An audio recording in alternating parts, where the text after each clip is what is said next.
నమస్తే, welcome to our channel. నటసింహం Nandamuri Balakrishna, Boyapati Srinu combination లో వచ్చినటువంటి అఖండ 2 సినిమా ఏ విధంగా ఉంది? మరి అఖండ అయితే థియేటర్లను దద్దరిల్లేలా చేస్తుంది. మరి అఖండ 2 తాండవం ఏ విధంగా జరుగుతుంది తెలుసుకునే ప్రయత్నం చేద్దాం. దీన్ని విశ్లేషించడానికి మనతో పాటుగా ఉన్నారు ప్రముఖ రాజకీయ విశ్లేషకులు అరసిమెల్లి శ్రీనివాస్ గారు. నమస్తే సార్. నమస్కారం అండి. సార్, బాలకృష్ణ గారు నటించినటువంటి అఖండ 2 డిసెంబర్ 5న రిలీజ్ అవ్వాలి. కానీ కొన్ని కారణాల వల్ల ఈ రోజు రిలీజ్ అయింది. మరి సినిమా ఎలా ఉందంటారు? యాక్చువల్ గా అఖండ 2 సినిమా అఖండ సూపర్ డూపర్ హిట్ అవటం వల్ల అఖండ 2 కి కొద్దిగా హైప్ వచ్చిందండి. బాలకృష్ణ గారి గెటప్స్ కానీ, వాళ్ళ teasers, trailer launch, pre release function ఇవన్నీ చూసిన తర్వాత సినిమా చాలా హైప్ వచ్చింది. అదే సమయంలో డిసెంబర్ 5 అంతకు ముందే రిలీజ్ అవ్వాల్సింది, మరి ఇంచేత డిసెంబర్ 5 పెట్టారు వాళ్ళు.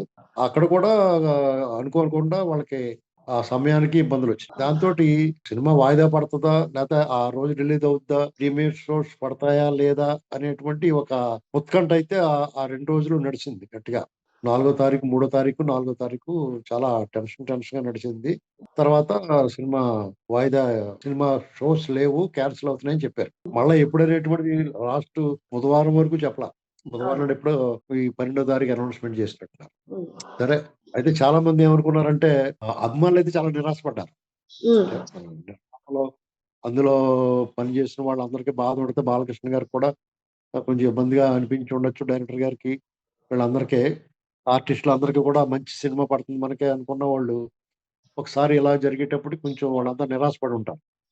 అభిమానులు అయితే చాలా హర్ట్ అయిపోయారు, ఒక రకంగా చెప్పాలంటే. అంటే బాగా ఎక్స్పెక్ట్ చేశారు బాలకృష్ణ గారు డైలాగులు, ఈ టీజర్స్ లో సీన్స్ అవి చూసి వాళ్ళు చాలా ఉత్కంఠగా ఎదురు చూశారు. సరే, మొత్తం మీద ఎలాగైతే రిలీజ్ అయింది, ప్రీమియర్స్ పడ్డాయి నిన్న. ఆ ప్రీమియర్స్ మళ్ళీ అక్కడ కూడా మళ్ళా ఒక అరగంట ఎంతో లేట్ అవుతుందని రకరకాల రూమర్స్. మొత్తం మీద ఎలాగైతే ప్రీమియర్స్ పడ్డాయి, ఎక్కడి నుంచి అన్ని చోట్ల నుంచి యునానిమస్ గా పాజిటివ్ టాక్ వచ్చింది. చాలా, ఇది ఫస్ట్ టైం. అంటే ఎవరన్నా దీని గురించి కొంచెం నెగిటివ్ గా మాట్లాడినా అది ఉద్దేశపూర్వకంగా కావాలని అనుగట్టుకుని చేయిస్తున్న ప్రచారం అనేది తెలిసిపోతుంది. జనరల్ టాక్ సాధారణంగా కొన్ని సినిమాలు బాగున్నాయి, బాగలేదు, కొంతమంది నచ్చొచ్చు, కొంతమంది నచ్చకపోతే ఎవరిష్టం వాళ్ళది. వాళ్ళ అభిరుచి మేరకి వాళ్ళు చెప్తారు. మీకు ఇలాగ పరిగెట్టుకుని రివ్యూలు ఇచ్చేవాళ్ళు సినిమాలకు వెళ్తారు కొంతమంది. ఆ రివ్యూలు ఇచ్చేవాళ్ళు, వాళ్ళలో కూడా భిన్నాభిప్రాయాలు ఉంటాయి. వాళ్ళ కోణంలో విశ్లేషిస్తారు. మీకు జనరల్ పబ్లిక్ రివ్యూ ఇవ్వడానికి అన్నట్టుగా వెళ్ళరు. ఆ సినిమా మీద ఆసక్తి ఉంటే వెళ్తారు. వాళ్ళు బాగున్నా కానీ బాగోలేదని చెప్పడం అలాంటివి ఆ పని చేయరు. జనరల్ పబ్లిక్ ఎలా ఉన్నా కానీ బాగానే ఉందండి, పర్లేదండి, యావరేజ్ అండి అని చెప్పేసి పోతారు. అయితే ఈ సినిమా దగ్గరికి వచ్చినప్పటికి చాలా వరకు యునానిమస్ గా హిట్ టాక్ వచ్చింది, బాగుందని పాజిటివ్ టాక్ వచ్చింది యునానిమస్ గా. నేను ఈ రోజు మార్నింగ్ షో చూశాను. అయితే నేను బేసిక్ గా థియేటర్కి వెళ్ళి సినిమాలు చూడటం లేదు ఈ మధ్య కాలంలో. ఎందుకంటే కొన్ని ఇప్పుడు తమన్ మ్యూజిక్ ఇలాగ కొన్ని థియేటరల్ ఎక్స్పీరియన్స్ కొన్ని సినిమాలు ఉంటాయి, అది థియేటర్ లో చూస్తేనే బాగుంటాయి అనేటువంటిది అభిప్రాయం ఉంటుంది. నేను మామూలుగా అయితే 2-3 రోజులు ఆగి వెళ్ళివ్వండేమో. ఈ మొన్న 5వ తారీఖు ఈ ఉత్కంఠ ఇదంతా చూసి దాని మీద ఇంట్రెస్ట్ పెరిగింది. చూడాలరా, ఇది వచ్చిన వెంటనే చూడాలనిపించింది. ఎందుకంటే ఒక 2-3 రోజులు ఆగితే ఒకవేళ సినిమా నెగిటివ్ టాక్ వస్తే చూడబుద్ధి అయ్యేది ఇంకా. అలాగని చెప్పేసి సరే ముందు రోజే వెళ్దామని చెప్పేసి నేను ఇవాళ మార్నింగ్ షోకి వెళ్ళాను. అయితే ఆ సినిమా టైటిల్స్ దగ్గర నుంచే ఒక రకమైన ఎమోషన్ కనెక్ట్ అవుతా ఉన్నాం మనం. నాకేమనిపించిందో తెలియదు, మరి చాలా మందికి అలాగుందో నాకు తెలియదు. కానీ ఆ పాత అఖండ సినిమాలో కొద్దిగా ఆ క్లిప్పింగ్స్ చూపిస్తారో దీన్ని కొనసాగించడం కోసం అది చూపిస్తాడు కొద్దిగా. ఆ టైటిల్స్ అప్పుడు ఒక హమ్మింగ్ పాట వస్తూ ఉంటది, తాండవం అఖండం అన్నది పాట, సనాతనం మీద హైందవం అని ఒక పాట వస్తుంది. ఇద్దరు అమ్మాయిలు పాడారు అది. అసలు ఆ పాట వింటుంటే ఒక రకమైన మైండ్ అలా లోపలికి వెళ్ళిపోతాడు, పరవశంలోకి వెళ్ళిపోతాం. మన మెదడుని వశపరుచుకుంటది ఆ పాట. మన మెదడుని వశపరుచుకుంటామంటారు చూసారా, దాన్ని వశీకరణం అలా అనిపించిందండి నాకు. మరి తమకి అలా అనిపించిందో తెలియదు కానీ అది అనిపించింది. అలా చాలా బాగుందిరా అనిపించింది. తర్వాత జనరల్ గా సినిమా వాళ్ళ ఎత్తుగడే అది ఒక ఎవరో ఆఫీసర్ని ఎవరో తీసుకెళ్ళి అక్కడ బంధించారు. అక్కడికి వెళ్ళాలంటే అక్కడ బాలకృష్ణ గారి ఫైట్ డైలాగులు సహజంగానే ఈ అఖండ 1లో బాలకృష్ణ గారు రెండో క్యారెక్టర్ అఖండ క్యారెక్టర్ కాకుండా రెండో క్యారెక్టర్ కన్నా ఈ సినిమాలో గ్లామర్ గా ఉన్నాడు. ఓకే. బాగా సెట్ చేసింది. తర్వాత వాళ్ళ అమ్మాయి చదువుకోవడం అన్ని తీశారు. ఓ పాట సంయుక్త మీనన్ని పెట్టి కొంచెం ఫ్రెష్ గా కనిపించింది ఆ అమ్మాయి. బాలకృష్ణ గారి పక్కన ఏమన్నా పట్టుకొచ్చి పెడతారు కదా, అమ్మాయి బాగానే ఉంది. సినిమా ఒక ఒక హాఫ్ అన్ అవర్ 35 మినిట్స్ కొంచెం ఇదంతా ఉంటది కదా. సాధారణంగా ఇటువంటిది కథలోకి వెళ్ళి లోపలికంటే వెళ్ళే ముందు సాధారణంగా సినిమా ఎత్తుగడలో ఒక్కొక్కసారి కొంచెం ల్యాగ్ వస్తుంది ఏ సినిమాకి.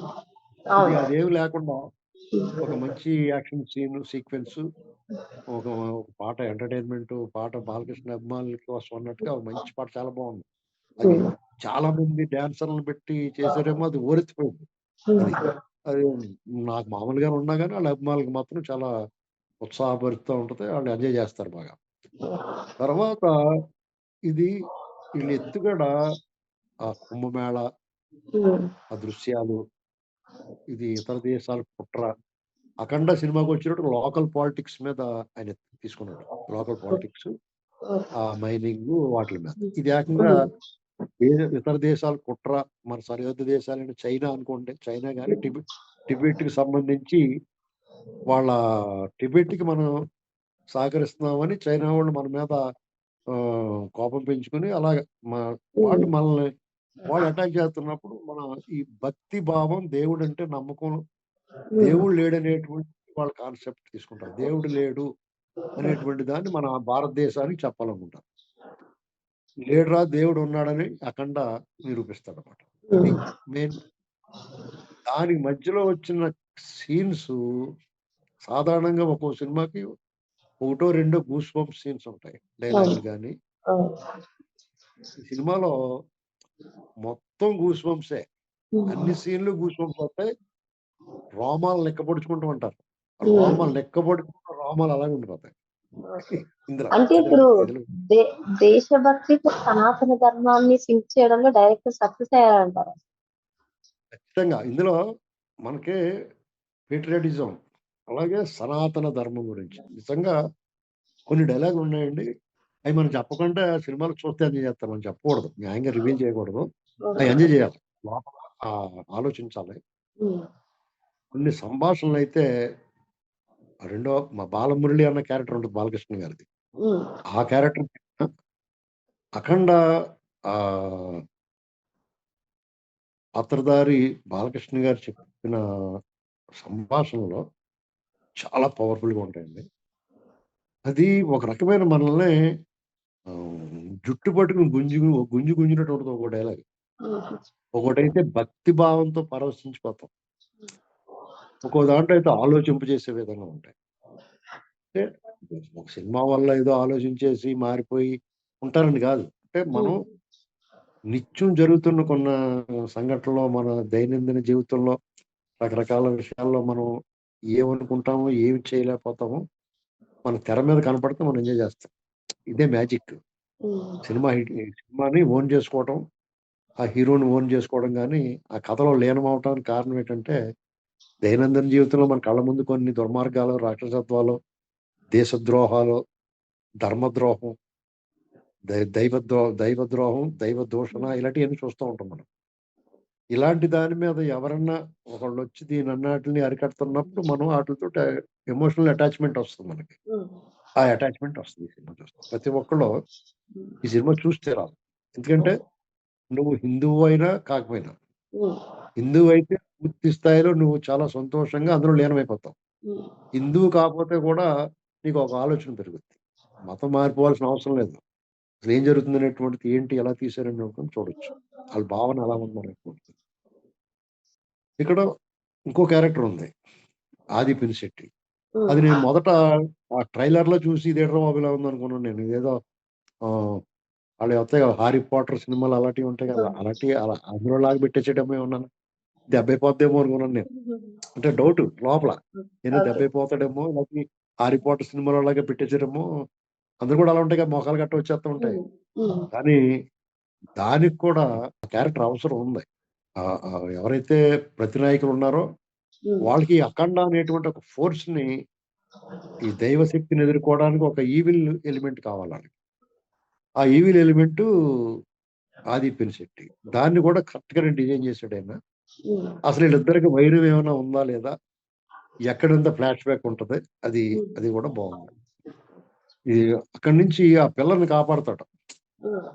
ఆ పిల్ల చూడండి, ఆ కనెక్షన్ ఎలా కలిపారంటే, ఆ పిల్లని అఖండ 1లో కూడా ఆ పిల్లని కాపాడినప్పుడే సికిందర్ బయటకొస్తాడు అఖండ. అప్పుడెంత గూస్ బంప్స్ తోటి జనాలు ఎంజాయ్ చేశారో అంతకు మించి ఉందండి. ఇక్కడ ఇంటర్వెల్ ముందైతే కన్ను ఆర్పితే కొట్టేవాడన్నా సరే మీకు ఒక 22 నిమిషాలు ఉంటది ఇంటర్వెల్ ముందు. ఇంటర్వెల్ బ్యాంగ్ అంటున్నారు ఈ మధ్యన. అదరిపోయిందంటారు సినిమా చూడండి. పోనీ సాధారణంగా ఇంటర్వెల్ వరకు డైరెక్టర్లు బాగానే తీస్తారు, తర్వాత చేతులు ఎత్తేస్తారు అంటారు. కానీ ఇందులో అంతకు మించి ఉంది సెకండ్ హాఫ్ అంతకు మించి ఉంది. సెకండ్ హాఫ్ లో ఒక సీన్ ఉంటది, వాళ్ళ తల్లి చనిపోయినప్పుడు. ఆ తల్లి చనిపోయినప్పుడు కొడుకుని రావాలని కోరుకుంటుంది. ఎక్కడ కూడా ఆవిడ కొడుకే కదా, ఆవిడ వస్తేనే నా ఆత్మ శాంతిస్తుందని చెప్తుంది. ఆ కొడుకు వస్తాడు అక్కడికి. ఆ సీన్ మాత్రం నేను రివీల్ చేయను. నేను సినిమా చూస్తే అంటే అప్పుడే సినిమాలోనే తెలిసిపోద్ది, కానీ ఆ సినిమా చూడాలండి. అయిన తర్వాత శివుడు ప్రత్యక్షం ఉంటది. అది చాలా ఒక ఎమోషనల్ కదిలించే సీన్. అది అందరిని ఆకట్టుకుంటుంది. మైథలాజికల్ గా ఈ సినిమా ఏంటంటే action packed, touch of emotion, complete mythological touch ఈ సినిమా. అంటే ఈ సనాతన ధర్మం గురించి, ఈ గొప్పతనం గురించి, దేవుడు అసలు ఎందుకు వస్తాడో, ఎందుకు రాడు, ఎందుకు రావాలి, రావటం ఆలస్యం అవటానికి కారణం అనేటువంటి అనేక ప్రశ్నలకు సమాధానం ఉంటుంది ఇందులో. ఆ అఖండ పాత్ర ద్వారా చూపిస్తారు. పైగా ఈ సినిమాలో క్లైమాక్స్, జస్ట్ ప్రీ క్లైమాక్స్ కి వెళ్లే ముందు శివతాండం ఉంటుందండి. అందులో అది చూసి తీరాలి. ఇక్కడ బోయపాటి సీని గారు చిన్న ఇది చేశాడు. రామారావు గారి దక్ష యజ్ఞం అనే సినిమా వచ్చింది ఏమండి. రామారావు గారిది దక్ష యజ్ఞం అనే సినిమా వచ్చింది. దక్ష యజ్ఞం సినిమాలో ఎన్టీ రామారావు గారు శివతాండవం చేస్తాడు. ఇప్పుడు అందులో పార్వతీదేవి అగ్ని ఆహుతి అయిపోద్ది. అప్పుడు కోపం వచ్చేసి రుద్రుడైపోతాడు, కాల రుద్రుడైపోతాడు. అప్పుడు శివతాండవం జటలన్నీ ఇప్పేసుకుని ఎన్టీ రామారావు గారు శివతాండవం చేస్తాడు అందులో. ఆ సీన్ పెట్టుంటే ఇక్కడ ఒక పక్కన బాలకృష్ణ గారు చెప్పన్నప్పుడు ఆ వెనకాల బ్యాక్గ్రౌండ్ లో ఆ రామారావు గారు శివతాండవం పెట్టుంటే థియేటర్ బద్దలు కొట్టుకొచ్చేద్దరు బయటికి జనంతో. ఓరు నడుచుకుంటా జయ జయ ధ్వనాలతో వచ్చేద్దరు బయట సినిమా ముగిసిన తర్వాత. అసలు అయినా సరే ఆ శివుడి పాత్రధారి నార్త్ ఇండియన్ యాక్టర్ ఎవరో మరి ఆయన కూడా బాగా చేశాడు. ఇందులో ఇంకొక హైలైట్ సీన్ ఉంది. ఆంజనేయ దండకం చదువుతాడు బాలకృష్ణ అఖండ పాత్రధారి. తర్వాత ఆంజనేయుడి శక్తి ఆహ్వానించినట్టుగా చూపిస్తారు మనకి. ఇలా 100 ఉన్నాయండి ఇలాంటి సీన్లు. గూస్ బంప్స్ వచ్చి మీకు చాలా మంది కొంతమంది నెగిటివ్ రివ్యూలు ఇస్తున్నారు. అనవసర ప్రయాస వాళ్ళు దొరికేస్తారు. బాగోలేదు ఇలాగ ఇస్తాడంటే ఆడి బుద్ధి బయటపడద్ది అంతే. బాగోలేని సినిమా ఉందనుకోండి, జోకులు వేసుకోవచ్చు, అటకారం చేయొచ్చు, ట్రోలింగ్ చేయొచ్చు, ఉంటాయి. లోపాలు లేకుండా సినిమాలు ఎందుకుంటాయి? ఆ లోపాలు మీరు వెతుకుతామన్నా కనపడడం ఇందులో వెళ్ళిపోతూ ఉంటాయి, పాసింగ్ క్లౌడ్స్ లాగా. అంటే అంత రేసీ స్క్రీన్ ప్లే ఉంటుంది ఇందులో. చాలా వేగం ఉంది సినిమాలో. 2 గంటల 45 నిమిషాలు నాకు అప్పుడే అయిపోయింది అనిపించింది. పైగా తాండవం తాండవం అన్న తర్వాత హైందవం హైందవం అన్న పాట ఒకటి ఉంది. ఉమ్, పిల్లలు ఆ గురువు పిల్లలు ఉంటారు, బ్రాహ్మణుల పిల్లలు, పూజారి పిల్లలు, అర్చకులు, వాళ్ళందరూ ఆ శివస్తోత్రం చదువుతుంటే దద్దరిల్లిపోద్దండి. మనం అందరినీ చెప్పుకున్నాం బోయపాటి శ్రీని గారు అంటే నిజంగానే ఒక అచీవ్మెంట్ అది. ఉమ్, బాలకృష్ణ కెరీర్ మొత్తంలో మొత్తం స్క్రీన్ అంతా స్క్రీన్ టైం మొత్తం 2 గంటల 45 నిమిషాలు స్క్రీన్ టైం ఉంటే 2 గంటల 20 నిమిషాలు ఆయనే ఉన్నాడు. అలాగని చెప్పేసి మనకి ఎక్కడ ఇంకా ఉంటే బాగుంటుంది. అదే సక్సెస్. ఆయన లైఫ్ టైం అచీవ్మెంట్ ఇది ఈ సినిమా. మళ్ళా అఖండ 3 కూడా తీయకూడదు. ఇక్కడే చాలా ఎక్కువ తీశారు, ఓకే. అంతకన్నా తీయడానికి లేదు. అంటే మరి క్లైమాక్స్ లో జై అఖండ అని వచ్చింది, అఖండ 3 ఉండబోతుంది అని కూడా అంటున్నారు కదా సార్. అక్కడ ఉండకూడదు, నేను వద్దనుకుంటున్నాను, నేను తీయకూడదు. ఇంతకన్నా ఏం తీస్తాడో తీయాల్సినంత తీసాడండి, ఉమ్, అద్భుతంగా తీసాడు. అంటే మరి ఇంకేం కలెక్షన్ చెప్దామని ప్రయత్నం చేసినా రిపీట్ అయిపోతాయి సీన్లు. ఓకే. చాలా అద్భుతం, చాలా అద్భుతంగా తీసాడు. కలెక్షన్ల పరంగా ఎలా ఉండబోతుంది అంటారు? 1000 కోట్ల క్లబ్ లోకి అదేనండి. చేరుతుందంటారా? ఈ కలెక్షన్లు మనం ఆ లెక్కలు దొంగ లెక్కలు అని మనం చెప్పలేమండి. ఈ సినిమాకి అయితే మంచి కలెక్షన్లు వస్తాయి. ఉమ్, ఇప్పుడు ఆల్రెడీ వీకెండ్ అవును. నిన్న రాత్రి నుంచి ప్రీమియర్స్ చేశారు. నిన్న రాత్రి, ఇవాళ, రేపు, ఎల్లుండ వీకెండ్, శుక్ర, శని, ఆదివారాలు. డెఫినెట్ గా ఈ 3 రోజులకి ఆల్రెడీ టికెట్లు అమ్మేసుకుని ఉంటారు. ఉమ్, థియేటర్ ఏదో మామూలు డబ్బా థియేటర్ లో దొరికినాయి మాకు టికెట్లు, దానికి కూడా కొట్టుకొస్తున్నారు మళ్ళీ జనం ఫుల్ అయిపోయి. ఓకే. మామూలుగా ఇన్ని వందల వేల థియేటర్లు ఇచ్చేసినప్పుడు సాధారణంగా కొన్ని థియేటర్లు ఖాళీగా ఎడతాయి. ఉమ్, అదేమి లేకుండా అన్ని ఫుల్స్ నడుస్తున్నాయి. ఓకే. కలెక్షన్స్ బాగా గట్టుకొస్తాయి. ఉమ్, హిట్ టాక్ వచ్చింది కాబట్టి ఇవాళ దొరికే వరకు తీసుకుంటూ వెళ్తూ ఉంటారు. ఎప్పుడు ఖాళీ ఉంటే అప్పుడు తీసుకుంటారు. నైట్ షోస్ అయితే వీక్ డేస్, సోమవారం తర్వాత నైట్ షోస్ అన్ని ఫుల్ అవుతాయి గ్యారంటీ. ఉమ్, ఉమ్, మార్నింగ్ మ్యాట్నీలు ఏమైనా ఉన్నాయి కూడా, వర్కింగ్ డేస్ కదా, ఉమ్, అప్పుడు ఏమన్నా ఎక్కడన్నా డ్రాప్ అయితే డ్రాప్ అవడానికి అవకాశం ఉండకపోవచ్చు, ఎందుకంటే థియేటర్లు తగ్గుతాయి కాబట్టి. ఎందుకంటే వేరే సినిమాలు అయ్యో 2-3 సినిమాలు వస్తున్నాయి కాబట్టి ఉమ్, వాటిని కూడా థియేటర్లు ఇస్తారు కాబట్టి దీనికి ఫుల్ హౌస్ఫుల్ కలెక్షన్స్ తోటే నడవచ్చు ఈ సినిమా కంటిన్యూగా. వీళ్ళకి అడ్వాంటేజ్ ఏంటంటే ఇంక 5-6 రోజులు పోతే క్రిస్మస్ మూమెంట్, క్రిస్మస్ సెలవులు వస్తాయి, అవును. మళ్ళీ కలెక్షన్లు కొలగొడతారు. ఉమ్, పండగ దాకా సినిమాలు, పండగ సినిమాలు అవును. మీకు జనవరి ఫస్ట్ వీక్ లో కూడా ఓ రౌండ్ వేస్తారు, మడతెట్టేస్తారు శుభ్రంగా. ఉమ్, అంటే మొన్న 5వ తారీఖున వచ్చిన ఉమ్. ఇంత హైప్ లేకపోయింది ఈ సినిమాకి. అంటే పోస్ట్ పోన్ ప్రతి అయ్యి ప్లస్ పాయింట్ అయిందంటారా సార్? 5వ తారీఖున పోస్ట్ పోన్ అయ్యి, అంటే ఒక్కసారి బ్యాడ్ లో గుడ్ అంటారు దీన్ని. ఉమ్, ఆ వాళ్ళు టెన్షన్ పడ్డారో, అవమానం పడ్డారో, కొంచెం ఇబ్బందులు పడ్డారో, అభిమానులు చాలా చిన్న పోయించుకున్నారు, ఇవన్నీ జరిగినాయి. కానీ అంతకు మించిన ఒక కేక్ పెడతాడు అనుకుంటే ఏకంగా ఒక ఫుల్ కేక్ పెట్టేసినట్టు అయిపోయింది. కేక్ ముక్క పెడతారు అనుకున్న వాళ్ళు ఫుల్ కేక్ పెట్టేస్తే ఎలా ఉంటది? ఇలా చిన్నపిల్లలకి కేకులు అంటే ఇష్టం కదా, అవును. వాళ్ళు ఫుల్ ఎంజాయ్ చేస్తారు. ఉమ్, అంటే అభిమానులకి సినిమా పరంగా, నిర్మాతలకి, డిస్ట్రిబ్యూటర్లకి కలెక్షన్ పరంగా, సాధారణ ప్రేక్షకులు, సినిమా అభిమానులకి ఉమ్, మంచి సినిమా చూసామని అనుభూతి మిగిల్చిన నాలాంటి వాళ్ళు అడపా సినిమాలు చూసి కూడా, నేను సినిమా పిచ్చోడిని కానీ ఈ మధ్య సరిగ్గా చూస్తలేదు సినిమాలు. ఓకే. ఇవన్నీ నేను బాలకృష్ణ ఫేవరెట్ అనుకుంటారు, నేను సూపర్ స్టార్ కృష్ణ గారి ఫేవరెట్ ఎప్పటికీ, అప్పుడు ఇప్పుడు ఎప్పుడు బాలకృష్ణ గారి సినిమా అయినా, మా మహేష్ బాబు సినిమా అయినా, ఏదైనా ఇంకొకళ్ళు ఒకళ్ళిద్దరు వేసారని, పవన్ కళ్యాణ్ గారి ఏ థియేటర్లు చూస్తాను, మిగతా చూడండి. నేను వెయిట్ చేస్తాను. ఏదైనా బాగా సూపర్ హిట్ అయిపోయిందిరా బాబు, నా మధ్యన గీతా గోవిందం ఇలాంటివి వచ్చినాయి చూడండి, చాలా బాగున్నాయి అంటే ఏం బాగుందో అని వెళ్తాం అంతే, సరదాగా ఫ్యామిలీ తోటి. అయితే ఈ సినిమా మాత్రం ఇంత హైప్ వచ్చేసేటప్పుడు ఒకసారి చూడాలి బాబు అనుకుని వారం రోజులు వెళ్ళాలనుకున్నది, ఇవాళ వెళ్ళిపోయినాం.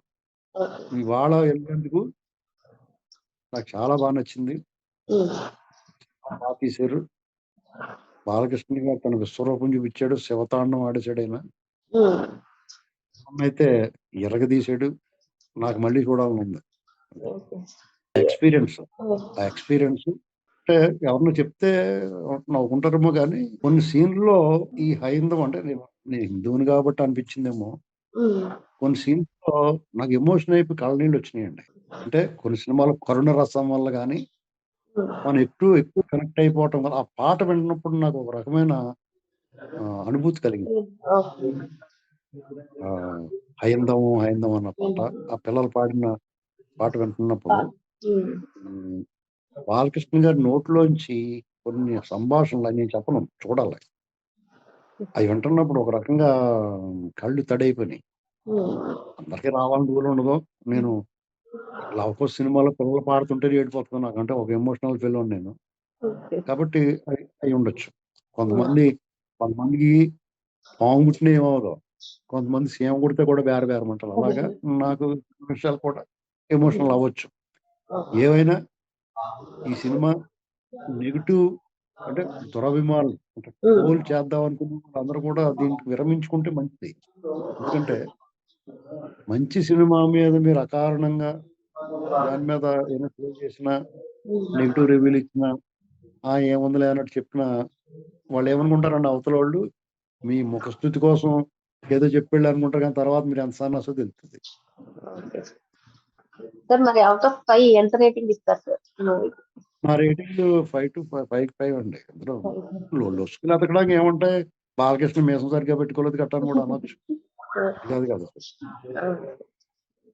మరి అఖండ 2 తాండవం అఖండ 1 కి మించి ఉందని చెప్పి శివతాండవం చూసినట్టుగానే ఉంది. డెఫినెట్ గా అసలు ఇందులో కాన్సెప్ట్ బోయపాటి నేను డిస్కున్ సినిమాలు తీస్తాడు అనుకున్నాను ఎన్నాళ్ళు నేను. యాక్షన్ సినిమాలు యాక్షన్ కత్తులు కటార్లు పెట్టి ఏదో రకంగా నడిపించేస్తాడే, మంచి ఎమోషనల్ సీన్స్ పెట్టేసుకొని బాలకృష్ణ గారిని నటంగా వాడేస్తాడు అనుకున్నాను. కానీ ఈ సినిమాలో మాత్రం బోయపాటి మెచ్చుకుని తీరాలండి. అంటే నా చేత మార్కులు ఎంచుకుని ఉంటే డెఫినెట్ గా అతను మంచి సూపర్ బాగా తీసాడు అనుకుంటాం, కానీ భలేగా తీసాడు రా బాబు అని అనుకోండి, మా మహేష్ బాబు గారి సినిమాలు తప్ప. మరి అఖండ 2 శివతాండవంకి మించి ఉందని చెప్పి అర్జునల్ శ్రీనివాస్ గారు చెప్తున్నారు. సూపర్. Thank you sir.